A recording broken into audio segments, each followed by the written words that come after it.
আজ আপনাদের সাথে শেয়ার করছি একটা পালং শাকের ঘন্ট। পালং শাকের ঘন্টটা কিন্তু একটু অন্যরকম ভাবে করা, বিভিন্ন রকম সবজি দিয়ে এবং তার সাথে আর কি কি মশলা ব্যবহার করলাম চলুন একবার ভিডিওটা দেখতে থাকুন। পালং শাকের ঘন্টের জন্য কিছু সবজি কেটে নিয়েছি। কি কি সবজি নিলাম একটু দেখিয়ে দিচ্ছি।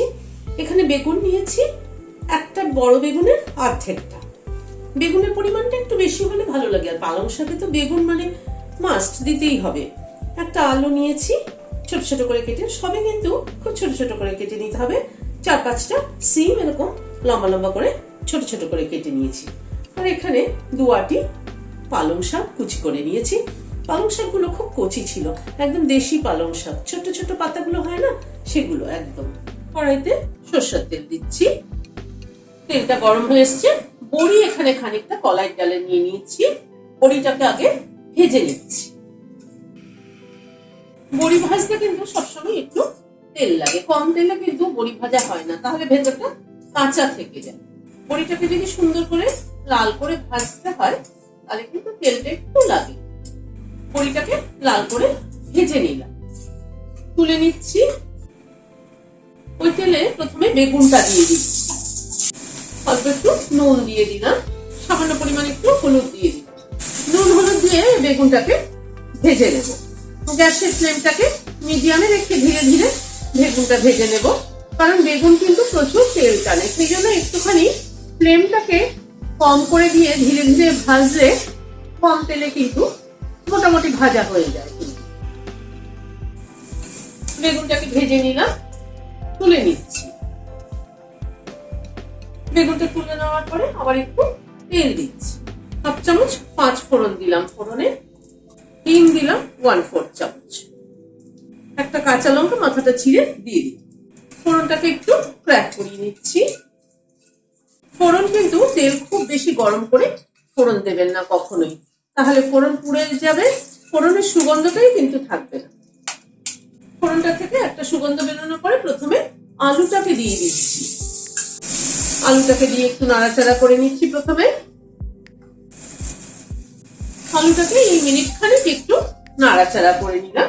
শিমটাকে দিয়ে দিচ্ছি, সামান্য পরিমাণে একটু নুন দিয়ে দিলাম, অল্প একটু হলুদ দিয়ে দিলাম। নুন হলুদ দিয়ে আলু আর শিমটাকে ভেজে নিচ্ছি। আলু আর শিমটাকে এই মিনিট 2-3 সময় ধরে ভেজে নিলাম।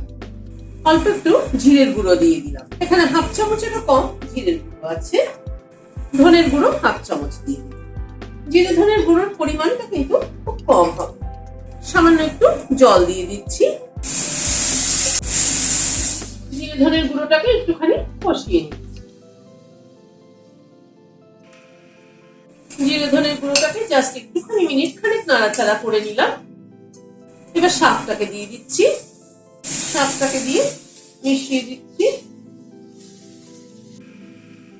খুব সামান্য পরিমাণ অল্প একটু নুন দিচ্ছি, কারণ সবকিছুতেই কিন্তু বারে বারে নুন ব্যবহার করেছি, সেই জন্য নুনটা একটু বুঝে দিতে হবে।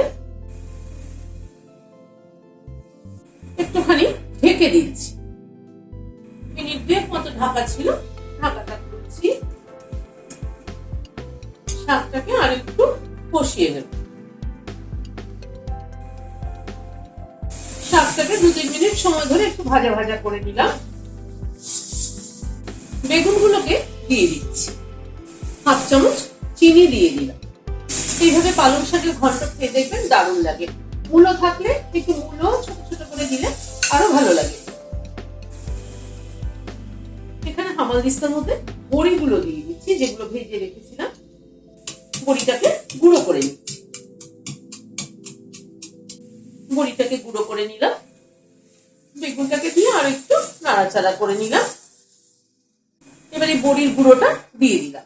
বড়ি কিন্তু গুঁড়ো করে দিলে একরকম টেস্ট হয়, আর গোটা দিলে একরকম টেস্ট হয়, সেটা আমি আগেও অনেক রেসিপিতে বলেছি। খানিকটা নারকেল কোড়া ছড়িয়ে দিলাম। এই বড়ির গুঁড়ো আর নারকেল কোড়াটাই কিন্তু শাকের টেস্টটাকে পুরো চেঞ্জ করে দেয়। নারকেল কোড়ার পরিমাণটা কিন্তু একটু ঠিকঠাক হওয়া চাই, মানে একটু পরিমাণটা একটু বেশি হলে খেতে ভালো লাগে।